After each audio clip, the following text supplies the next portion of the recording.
Terpujilah nama Tuhan. Shalom, Bapak Ibu Saudara yang terkasih di dalam Tuhan kita Yesus Kristus. Saya mengucapkan selamat hari Minggu.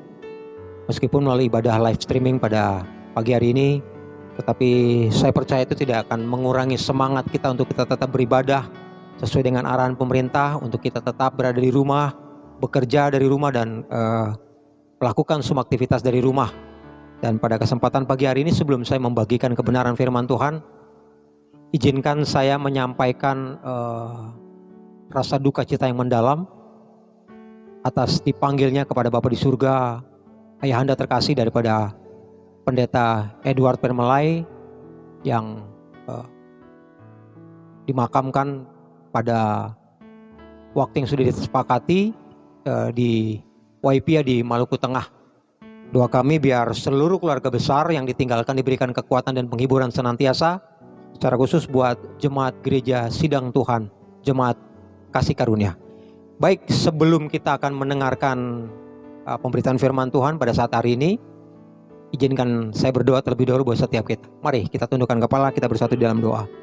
Engkau yang mengurapi setiap kami, baik hamba yang menyampaikan maupun setiap jemaat yang menerima ibadah live streaming pada saat ini, baik hamba yang menyampaikan maupun semua jemaat yang menerima kebenaran, kami semua diberkati, kami semua diurapi, sehingga firman Tuhan sungguh-sungguh membebaskan dan memerdekakan setiap kami. Kami percaya kuasa Roh Kudus akan menolong, memampukan kami menangkap pesan kebenaran firman Tuhan, dan selesai kami melakukan ibadah kami pada saat ini, kami mau menjadi pelaku-pelaku firman. Dalam satu nama yang berkuasa, Tuhan kami Yesus Kristus, kami berdoa, kami ucap syukur, dan kami siap menyambut firman-Mu. Amin. Baik, Bapak Ibu Saudara yang terkasih di dalam Tuhan Yesus Kristus, pada kesempatan hari ini saya akan membaca satu ayat saja dari 2 Timotius pasal yang ketiga ayat yang ke-16. 2 Timotius 3 ayat yang ke-16. Firman Tuhan berkata demikian: segala tulisan yang diilhamkan Allah memang bermanfaat untuk mengajar, untuk menyatakan kesalahan, untuk memperbaiki kelakuan, dan untuk mendidik orang dalam kebenaran. Ayat yang ke-17, dengan demikian tiap-tiap manusia kepunyaan Allah diperlengkapi untuk setiap perbuatan baik. Terpujilah nama Tuhan untuk firman Tuhan yang sudah kita baca. Bapak Ibu Saudara yang terkasih di dalam Tuhan Yesus Kristus, pada saat ayat-ayat ini ditulis, Paulus, Timotius, dan para rasul, mereka menyadari bahwa dampak dari masa sukar yang dihadapi oleh jemaat akibat maraknya begitu banyak pengajaran-pengajaran sesat yang mendorong setiap jemaat untuk mereka menyimpang dari kebenaran firman Tuhan. Itu adalah sebagai akibat dampak daripada jemaat tidak lagi berpegang, jemaat tidak lagi menghidupi dan memegang kebenaran firman Tuhan sebagai landasan kehidupan yang hakiki. Itu sebabnya pada saat itu kesetiaan iman orang-orang percaya, mereka mengalami pengujian yang luar biasa dahsyat. Dan sekali lagi, untuk pembuktian sebuah kesetiaan iman itu melalui sebuah proses. Dan itu melalui proses yang waktunya tidak bisa diprediksi. Beberapa orang memprediksikan, menyatakan bahwa proses yang mereka hadapi bisa cepat, bahkan bisa juga menjadi lambat. Tetapi sekali lagi yang menentukan sebetulnya adalah bagaimana kesetiaan iman seseorang itu terjadi lewat sebuah proses yang terkadang tidak sebentar. Itu sebabnya pesan para rasul, termasuk Rasul Paulus yang menulis kitab 2 Timotius ini, memberikan pesan kepada jemaat untuk mereka tetap memegang teguh setiap pengajaran yang disampaikan oleh para rasul. Tentunya semuanya adalah nilai-nilai kekristenan yang diajarkan oleh Kristus itu sendiri. Dan Paulus merasa perlu, Paulus begitu merasa penting untuk mempersiapkan jemaat untuk menghadapi masa-masa aniaya. Yaitu yang tertulis di dalam ayat yang ke-12. Di sini dikatakan demikian dari 2 Timotius 3 ayat yang ke-12. Memang setiap orang yang mau beribadah di dalam Kristus Yesus akan menderita aniaya. Nah, Bapak Ibu Saudara yang dikasihi oleh Tuhan Yesus Kristus, bahwa aniaya pasti akan dialami oleh setiap orang-orang percaya tanpa terkecuali. pada saat ayat-ayat ini ditulis, maupun setiap orang-orang percaya yang hidup hari-hari ini. Itu sebabnya ayat-ayat yang sudah kita baca tadi sebetulnya mempersiapkan seluruh jemaat. Konteksnya pada zaman di perjanjian baru, tetapi pesan yang sama juga berlaku kepada jemaat gereja Tuhan hari-hari ini. Dan secara khusus saya mau sampaikan kepada jemaat dari gereja sidang Tuhan, jemaat kasih karunia. Saudara, kalau saudara memutuskan untuk saudara mengikut akan Tuhan, pastikan bahwa saudara mempersiapkan diri untuk dalam kondisi bahkan terburuk, bahwa saudara akan mengalami berbagai aniaya, bahkan penderitaan. Bahkan saya teringat akan satu ayat dari Filipi 1 ayat yang ke-29, di situ dikatakan bahwa sebab kepada kamu bukan saja dikaruniakan untuk percaya bagi Kristus, tapi juga ikut menderita bagi Dia. Nah, masalahnya ada begitu banyak orang-orang percaya, orang-orang Kristen hari-hari ini mereka menolak aniaya dan penderitaan. Padahal dalam pengiringan kita dan perjalanan iman kita mengikut akan Kristus, ada begitu banyak aniaya, ada begitu banyak penderitaan yang harus kita hadapi sebagai konsekuensi logis atas iman kita kepada Kristus. Itu sebabnya Rasul Paulus bersama dengan rasul-rasul lainnya, mereka merasa perlu untuk mempersiapkan jemaat untuk menghadapi masa-masa penganiayaan. Dan ayat yang kita baca dari 2 Timotius pasal yang ketiga, Paulus berbicara secara khusus sesuatu yang sifatnya sangat pribadi, karena di situ ada pernyataan-pernyataan Paulus memberikan pesan ini kepada Timotius.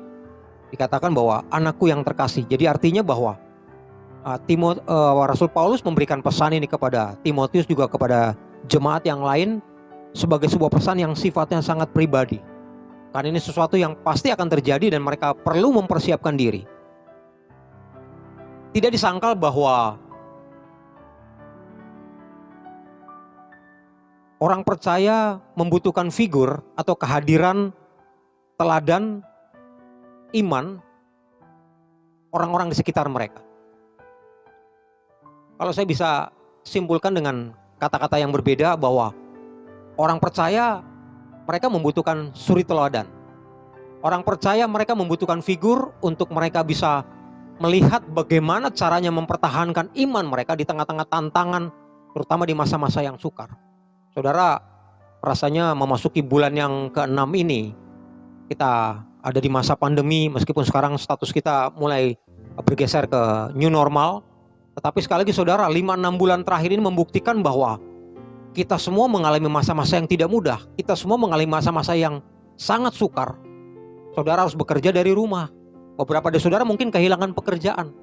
Beberapa dari rekan-rekan saya, mereka bercerita bagaimana mereka harus dipangkas penghasilan mereka lebih dari 50%. Dan sedikit banyaknya itu membuktikan bahwa aniaya, masa-masa yang sukar, yang tidak mudah, sedang kita alami di depan kita sehubungan dengan pandemi ini.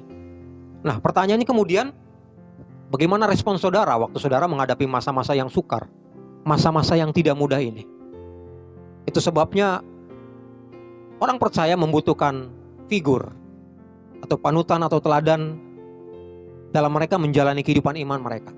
Tetapi satu hal yang saya soroti, bahwa seharusnya sumber daripada segala sesuatu yang mereka butuhkan itu adalah kebenaran firman Tuhan itu sendiri. Itu sebabnya dari ayat yang kita baca tadi, bahwa segala tulisan yang diilhamkan Allah, saudara, kata ilham sana dari teks aslinya itu dihembuskan langsung. Jadi segala tulisan yang dihembuskan oleh Allah sendiri itu bermanfaat. Saudara, ada sebuah pertanyaan, kalau ada orang Kristen yang tidak suka akan firman Tuhan. Sebuah pertanyaan besar kalau mengaku diri kita sebagai orang percaya, sebagai orang Kristen, tapi kita tidak menyukai kebenaran firman Tuhan. Jangan-jangan mereka tidak pernah merasakan asas manfaat daripada kebenaran firman Tuhan itu sendiri. Saya berikan sebuah analogi seperti ini, saudara. Saya seorang yang menyukai olahraga. Pertanyaannya, kenapa saya suka olahraga? Padahal waktu saudara berolahraga, saudara punya potensi menjadi cedera. Saudara mungkin mengalami kelelahan yang sangat amat, bahkan saudara mungkin mengalami cedera ataupun sakit sebagai efek daripada olahraga tersebut.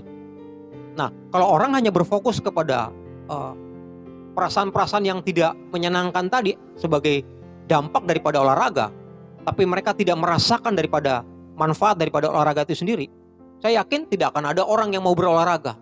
Itu sebabnya kalau sampai hari ini saya tetap menjaga stamina tubuh saya melalui olahraga, karena saya merasakan asas manfaat daripada olahraga itu sendiri. Sebuah pertanyaan perenungan buat setiap jemaat Gereja Sidang Tuhan Jemaat Kasih Karunia pada kesempatan kali ini. Apakah saudara merasakan asas manfaat daripada waktu saudara membaca kebenaran firman Tuhan? Apakah saudara merasakan asas manfaat waktu saudara beribadah kepada Tuhan? Kalau ada orang tidak suka beribadah, jangan-jangan dia tidak melakukan ibadah dengan cara yang benar. Dan itu secara otomatis dia tidak merasakan asas manfaat daripada ibadah tersebut. Saudara, kalau saya berbicara tentang ibadah, ibadah bukan cuma sebuah aktivitas rohani yang dikerjakan pada hari Minggu misalnya, jam 9 sampai jam 11, atau jam 5 sore sampai dengan jam 7 malam. Saudara, kalau kita berbicara tentang ibadah, saudara, kata aslinya daripada ibadah itu adalah keserupaan dengan Kristus. Saudara, kalau orang yang menyebut dirinya orang yang suka beribadah, yang melakukan aktivitas ibadah, saya percaya kehidupannya hari lepas hari semakin memiliki keserupaan dengan Kristus. Nah, firman yang kita baca tadi, segala tulisan yang diilhamkan Allah memang bermanfaat. Saudara, saya berani memastikan kalau saudara mencintai kebenaran firman Tuhan, saudara pasti akan merasakan asas manfaat dari firman Tuhan yang saudara baca. Nah, otomatis kalau saudara merasakan asas manfaat dari kebenaran firman Tuhan yang saudara baca, sempat tidak sempat saudara akan pasti menyediakan waktu untuk membaca firman Tuhan. Hari-hari ini saudara, ada begitu banyak orang percaya, orang-orang Kristen. Begitu mereka bangun pagi, yang pertama mereka cari adalah perlengkapan gadget mereka. Mereka cari remote TV, mereka pasang audio. Dan yang disayangkan bahwa yang mereka nikmati, yang mereka konsum pada pagi hari bukan sesuatu yang membangun keimanan mereka, yang sesuatu yang bukan membangun roh mereka. Mereka pasang TV, mereka tidak mencari Alkitab, mereka tidak mencari kebenaran firman Tuhan. Ya, pertanyaannya saudara, apakah saudara mencari kebenaran firman Tuhan waktu saudara bangun pagi hari? Saudara, tadi dikatakan bahwa segala tulisan yang diilhamkan Allah memang bermanfaat. Yang pertama, untuk mengajar. Saudara, kata mengajar di sana punya pengertian bahwa segala sesuatu yang terselubung itu kemudian disingkapkan. Nah, saudara, kalau saudara mempelajari kebenaran firman Tuhan, mungkin selama ini hidupan saudara tertutup oleh sebuah selubung, sehingga saudara tidak bisa melihat dan menyaksikan kebenaran itu sendiri. Itu sebabnya manfaat yang pertama dari sebuah kebenaran firman Tuhan adalah mengajar. Saudara, sebenarnya ini berbicara tentang surat pastoral atau surat penggembalaan kepada jemaat yang diberikan oleh para rasul pada zaman itu. Saudara, firman Tuhan punya asas manfaat yang pertama adalah mengajar. Mengajar punya pengertian dalam Kamus Bahasa Indonesia juga artinya seseorang yang belum mengetahui setelah dia menerima pengajaran menjadi tahu. Saudara, waktu orang mempelajari kebenaran firman Tuhan, ada hal-hal yang dia tidak mengerti, tidak dia pahami. Tetapi waktu dia belajar mengerti kebenaran firman Tuhan, mengkonsumsi firman Tuhan sebagai bagian daripada perjalanan kehidupan imannya, saya percaya firman Tuhan itu akan menyingkapkan ada hal-hal yang mungkin selama ini terselubung. Mungkin ada hal-hal yang belum tersingkap. Itu sebabnya saudara, kalau ada orang Kristen tidak menyukai kebenaran firman Tuhan, jangan-jangan ada hal-hal yang selama ini mungkin masih belum tersingkap. Mungkin mereka masih menyimpan kepahitan, kebencian dan kemarahan, dan sebetulnya mereka yang menyimpan luka dalam kehidupan mereka sendiri. Itu sebabnya firman Tuhan tadi katakan segala tulisan yang diilhamkan Allah memang bermanfaat. Yang pertama untuk mengajar. Manfaat yang kedua untuk menyatakan kesalahan. Saudara, menyatakan kesalahan di sini berkaitan dengan keinsafan seseorang atas dosa, itu yang ditulis dalam Yohanes pasal 16 ayat yang ke-8. Saudara, saya percaya waktu orang mempelajari kebenaran firman Tuhan, mungkin Tuhan akan mengingatkan ada hal-hal yang Tuhan mau selesaikan, Tuhan mau bereskan, termasuk salah satunya adalah urusan dosa. Nah, saudara, pastikan bahwa waktu saudara mempelajari firman Tuhan, saudara meneliti kebenaran firman Tuhan, saudara merenungkan firman Tuhan, ada hal-hal yang kemudian diungkapkan oleh kebenaran firman Tuhan sendiri dan akan muncul ke permukaan. Mungkin dosa dari masa lalu saudara. Mungkin ikatan yang selama ini membelenggu saudara sampai saudara tidak leluasa beribadah. Mungkin ada sebuah ikatan yang membuat saudara tidak leluasa untuk saudara melayani Tuhan. Itu sebabnya asas manfaat yang kedua waktu saudara mempelajari kebenaran firman Tuhan, menyatakan kesalahan.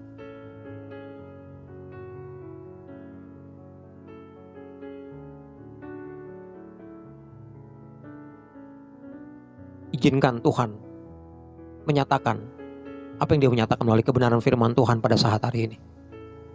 Saudara, seorang Ravi Zacharias dia berkata demikian, saudara. Waktu saya mempelajari kebenaran firman Tuhan, semakin saya banyak mempelajari kebenaran firman Tuhan, semakin banyak kesadaran yang saya miliki bahwa begitu banyak kebenaran firman Tuhan yang belum saya ketahui. Saudara, saya memberikan ilustrasi bahwa firman Tuhan itu seperti lautan, sebuah samudra yang begitu luas dan air di dalamnya. Dan kita ini seperti sebuah gelas yang ukurannya sangat kecil. Jadi waktu orang mempelajari kebenaran firman Tuhan itu semakin disadarkan bahwa Allah terlalu luas untuk dia selami, untuk dia kenali, untuk dia mengerti dengan pikiran yang sangat terbatas. Tetapi bukan berarti Allah tidak bisa dimengerti dan tidak bisa dikenali. Bahkan firman Tuhan katakan Allah memberi dirinya untuk dikenal. Nah saudara, waktu saudara mempelajari kebenaran firman Tuhan, tadi di situ dikatakan bahwa menyatakan kesalahan. Mari izinkan firman Tuhan menyelidiki hati dan kehidupan saudara. Akankah ada dosa-dosa yang terselubung? Ada dosa-dosa yang tersembunyi? Hari-hari ini biarkan Tuhan bekerja dalam kehidupan saudara. Dan Tuhan mau membereskan setiap dosa dari kehidupan saudara. Dan saudara akan menjadi orang-orang yang bebas merdeka, beribadah dan melayani Tuhan. Saya melayani ada satu pasangan suami istri yang mereka sudah menikah. Usianya hampir memasuki 35 tahun usia pernikahan. Saat itu usia pernikahan kami, saya dengan istri kami baru 8 tahun. Satu kali dia undang saya ke rumahnya dan kemudian mereka berbicara. Ternyata ada begitu banyak masalah rumah tangga yang itu hasil daripada ada hal yang disembunyikan. Suami tidak jujur terhadap istri. Sampai beberapa waktu kemudian dosa tersebut tersingkap. Terjadi keributan besar. Bahkan kehidupan rumah tangga mereka sepertinya di ujung kehancuran. Karena mereka punya rencana kemudian mereka akan bercerai. Mereka berpisah. Puji Tuhan saya diberikan kesempatan untuk melayani mereka. Dan kemudian waktu saya sampaikan kebenaran firman Tuhan bahwa ternyata betul bahwa firman Tuhan benar-benar menyingkapkan setiap dosa yang selama ini mungkin disembunyikan dengan rapat, dengan sempurna oleh manusia. Tetapi apa yang tidak benar, apa yang cemar, apa yang tidak berkenan pasti Tuhan ungkapkan. Itu sebabnya kalau ada orang Kristen yang tidak menyukai kebenaran firman Tuhan, itu sebuah pertanyaan. Jangan-jangan ada hal-hal yang disembunyikan dari hadapan Tuhan. Dan Tuhan mau bereskan itu semua pada kesempatan firman Tuhan disampaikan pada kali ini. Mari saudara, waktu saudara mendengarkan firman Tuhan pada saat ini, izinkan firman Tuhan itu penetrasi di pusat kehidupan saudara, di hati dan pikiran saudara. Saudara, kalau saudara mempelajari kebenaran firman Tuhan, saya percaya bahwa firman akan berbicara di hati saudara. Mungkin Tuhan mau selesaikan urusan dosa dari masa lalu saudara. Atau mungkin Tuhan mau bebaskan saudara dari setiap ikatan belenggu. Yang Tuhan mau buat saudara menjadi orang-orang yang bebas merdeka di hadapan Tuhan. Jadi itu asas manfaat yang kedua. Untuk menyatakan kesalahan. Yang berikutnya, untuk memperbaiki kelakuan. Saudara, waktu saudara mempelajari kebenaran firman Tuhan, saya percaya akan ada begitu banyak kelakuan-kelakuan perilaku saudara. Perbuatan saudara akan dikoreksi dan kemudian diperbaiki. Saudara, waktu saudara belajar firman Tuhan, saya percaya bahwa saudara akan mengalami begitu banyak interupsi, koreksi. Saudara, memang waktu orang belajar firman Tuhan, rasanya sakit saudara. Saudara dikoreksi, ditegur, dinasehati. Satu kali saya waktu menyampaikan kebenaran firman Tuhan di dalam sebuah ibadah rumah tangga. Selesai ibadah ada seorang anak muda datang kepada saya dan berbicara, "Pak, itu kayaknya firman Tuhan buat saya banget." Saya bilang, firman Tuhan itu bukan cuma buat kamu nak. Tapi firman Tuhan itu buat setiap kita yang mendengar, termasuk saya yang menyampaikan. Karena firman Tuhan itu katakan seperti pedang bermata dua. Pedang bermata dua maksudnya dia tajam di sisi depan, tapi dia tajam juga di sisi yang lain. Jadi baik yang menyampaikan maupun yang mendengar, semuanya sama-sama diberkati dan dikoreksi, ditegur, dinasihati. Pertanyaannya, apakah saudara bersedia memberikan kehidupan saudara dikoreksi, ditegur, dan dinasihati oleh kebenaran firman Tuhan. Karena asas manfaat yang ketiga daripada tulisan yang diilhamkan oleh Allah sendiri adalah memperbaiki kelakuan. Waktu saudara belajar kebenaran firman Tuhan, saudara akan dididik untuk memiliki perilaku-perilaku yang baru. Saudara, ini waktunya kehidupan kita menjadi kehidupan yang menjadi berkat di tengah-tengah masyarakat, di tempat saudara bekerja, di tempat saudara studi, di tengah-tengah masyarakat, di tengah-tengah keluarga besar saudara. Dan saya percaya kehidupan saudara akan menjadi berkat. Meski kenyataannya ada seorang pendeta, saya kutip pernyataannya, kita ini orang Kristen, dikasih uang berkurang, dititipin omongan bertambah. Ya, saya waktu dengarnya juga tertawa saudara, tapi ini jadi sebuah bahan perenungan buat setiap kita. Apakah benar kehidupan kita orang percaya menjadi berkat, menjadi terang di tengah-tengah kehidupan masyarakat orang-orang sekeliling kita? Padahal mereka menyaksikan setiap hari Minggu kita berpakaian rapi, kita berpenampilan apik, dan kita pergi ke gereja. Makanya buat saya tidak berlebihan kalau kemudian Pak Pendeta ini menyampaikan kita ini orang Kristen, dititipin uang berkurang, dititipin omongan bertambah. Artinya kita bukan jadi orang Kristen yang bisa dipercaya. Dan itu berbicara tentang perilaku kehidupan kita yang tidak mencerminkan siapa yang kita sembah. Makanya saudara, kalau saudara beribadah dengan benar, sekali lagi bahwa ibadah adalah keserupaan dengan Kristus. Waktu saudara rajin beribadah, saudara rajin melayani, pertanyaannya saudara semakin serupa dengan Kristus atau saudara menjadi serupa dengan yang lain? Nah, itu menjadi sebuah pertanyaan besar. Kalau saudara rajin beribadah tapi kehidupan saudara, perilaku saudara, perkataan saudara menyakiti, melukai, dan itu tidak mencerminkan siapa yang kita sembah. Itu sebabnya asas manfaat yang ketiga dari kebenaran firman Tuhan yang hari ini kita pelajari, dia memperbaiki kelakuan. Bahkan yang terakhir, asas manfaat yang terakhir, untuk mendidik orang dalam kebenaran. Amin saudara. Waktu saudara mempelajari kebenaran firman Tuhan, saudara akan dididik untuk saudara berjalan di dalam kebenaran. Saudara, waktu saudara mau berjalan dalam kebenaran, ada sebuah harga yang akan saudara terima. Saudara mungkin dikucilkan, saudara mungkin dipandang aneh. Saya ingat pertama kali waktu saya pergi ke sekolah Alkitab, semua teman-teman saya ketawa, mereka menertawakan, mereka mengolok-olok saya. Sampai ke telinga saya, mereka bilang begini, Christian pergi ke sekolah Alkitab, itu dia ngajar kita mabuk, itu dia ngajak kita melakukan hal-hal yang cemar, yang jahat. Tapi sekali lagi saudara, saya punya prinsip, anjing menggonggong, pendeta berlalu. Amin saudara. Artinya orang boleh berbicara apapun tentang kehidupan kita, tapi saudara buka telinga saudara, apa kata firman Tuhan. Hari ini begitu banyak orang membuka telinganya buat perkataan manusia yang sebetulnya tidak membangun.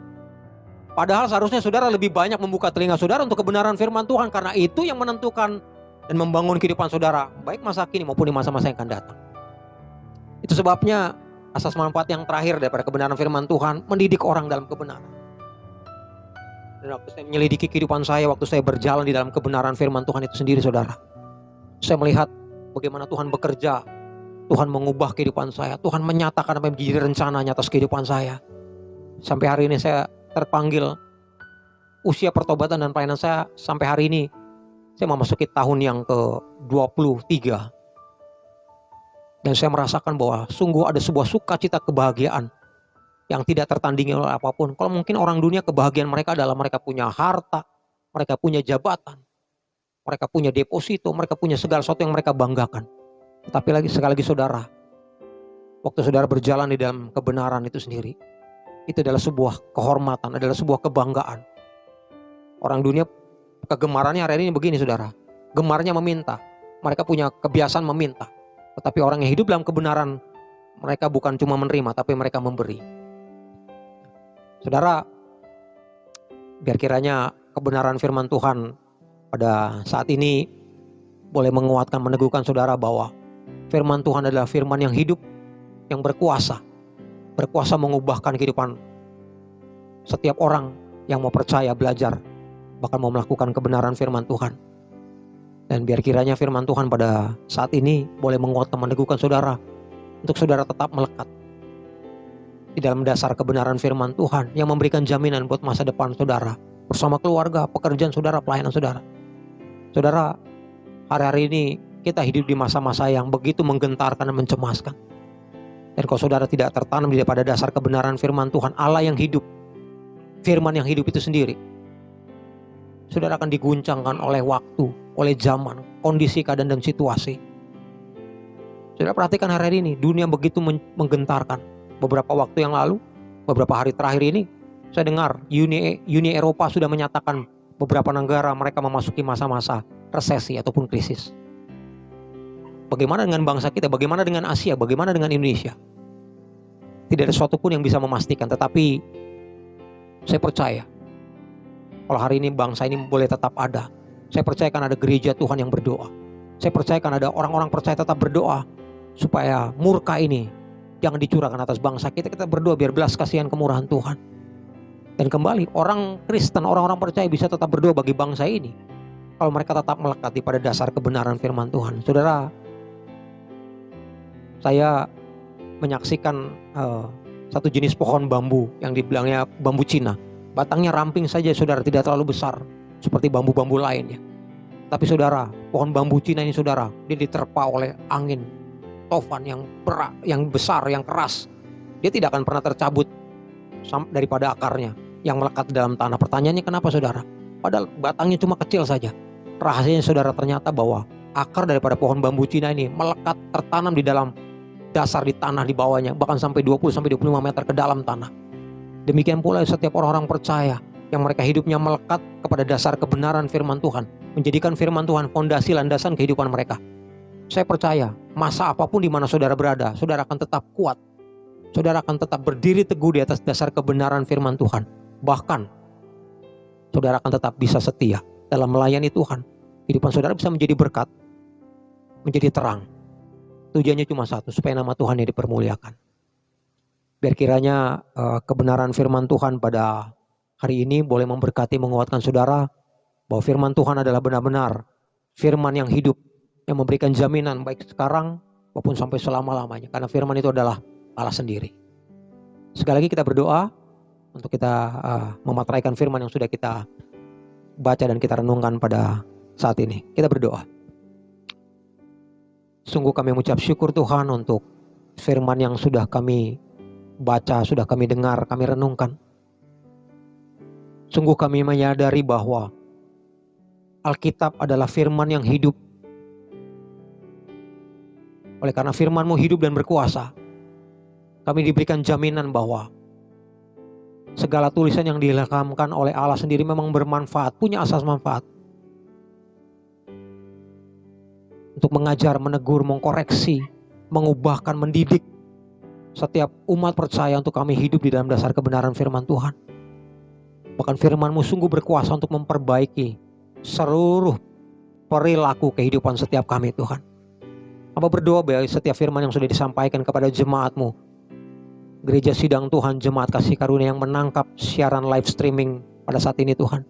Saat kami mendengarkan kebenaran firman Tuhan, biar kiranya kami dikuatkan, kami diteguhkan, supaya kami tetap melekat pada dasar kebenaran firman Tuhan dan menjadikan firman Tuhan landasan dan fondasi atas kehidupan setiap kami. Terutama dalam kami menjalani masa-masa yang tidak mudah, yang sukar ini Tuhan. Supaya kami tidak menjadi serupa dengan dunia ini Tuhan. Kami percaya firman-Mu berkuasa mengubahkan cara berpikir kami. Sehingga kami hanya mengenakan pikiran-pikiran Kristus, apa yang baik, yang benar, yang mulia, yang kudus, yang suci. Semua yang disebut kebajikan dan patut dipuji itu yang kami pikirkan. Dan kami boleh bisa memiliki pikiran-pikiran Kristus karena kami memiliki firman Tuhan, firman yang hidup dalam kehidupan kami. Diberkati setiap jemaat sehingga kami tetap kuat dalam masa apapun, terutama dalam masa-masa kami menghadapi pandemi ini Tuhan. Kami percaya juga kuasa darah Yesus akan membungkus setiap jemaat untuk kami tetap kuat, untuk kami tetap terpelihara secara sempurna, bahkan kehidupan kami boleh menjadi saluran berkat dimanapun kami berada. Materaikan setiap firman-Mu, diberkati setiap jemaat-Mu yang mendengarkan kebenaran firman Tuhan pada saat ini, dan biar kami tetap kuat. Secara khusus kami berdoa bagi Pendeta Edward Plemelai bersama dengan keluarga yang ada di YP di Maluku Tengah, saat mereka mengalami kedukaan hari-hari ini, kehilangan orang tua terkasih. Kami berdoa biar kiranya penghiburan, kekuatan dari tempat yang maha tinggi boleh menguatkan semua keluarga besar Pendeta Edward. Bahkan mereka tetap melihat bahwa apapun yang terjadi, Engkau tetap Tuhan yang berkuasa dan berdaulat atas kehidupan setiap hamba-hamba-Mu ini Tuhan. Diberkati setiap kami yang lemah dikuatkan, yang berkekurangan janji firman-Mu. Engkau datang untuk memberi hidup dan dalam segala kelimpahan. Dan oleh bulu-bulu Yesus kami percaya setiap kami yang sakit, kami sudah disembuhkan. Terima kasih Bapak. Ini doa, percaya, pengharapan, ucapan syukur kami akan dalam satu nama yang berkuasa, Tuhan kami Yesus Kristus kami berdoa. Terpujilah Tuhan dari kekal sampai kekal. Haleluya. Mari setiap umat Tuhan boleh sama-sama kita katakan amin. Amin. Shalom, Tuhan Yesus memberkati kita sekalian. Amin.